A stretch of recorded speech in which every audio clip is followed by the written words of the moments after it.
Xotinchik, eshikni yopib qo'yma, eshikni qo'yatma. Jonim, agar ozroq pulingiz bo'lsa, pul tashlab ketsangiz, uyga go'sht olmasak ham kartoshka, piyoz, sabzi olaylik.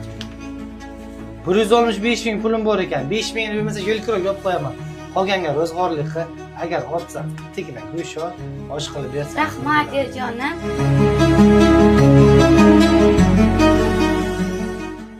Akam bormi, Dila yengejon? Akangiz yo'q edilar, ishga ketuvdilar. Kiring uyga. Hamma kasal, ozroq pul yordam qila olasiz. Albatta, faqat 160 ming pulimiz bor. Shu yetadi degan umiddaman. Rahmat, birlaringizga ming bersin. Yetadi, rahmat. Mayli.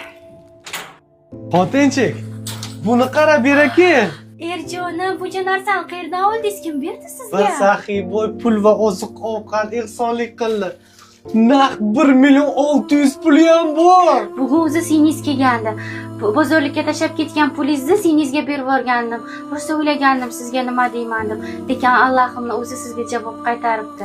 To'g'ri aytishadilar. Bir bersang 10 qilib qaytardi deb. Ehsonning mukofoti ehson bo'ladi. Eng katta ehson esa oilaga qilish kerak. Bu video yoqqan bo'lsa, videoning tagida kommentariy o'z fikrlaringizni qoldirib, tanishlaringizga yuborishni unutmanglar. Hammalaringizga rahmat.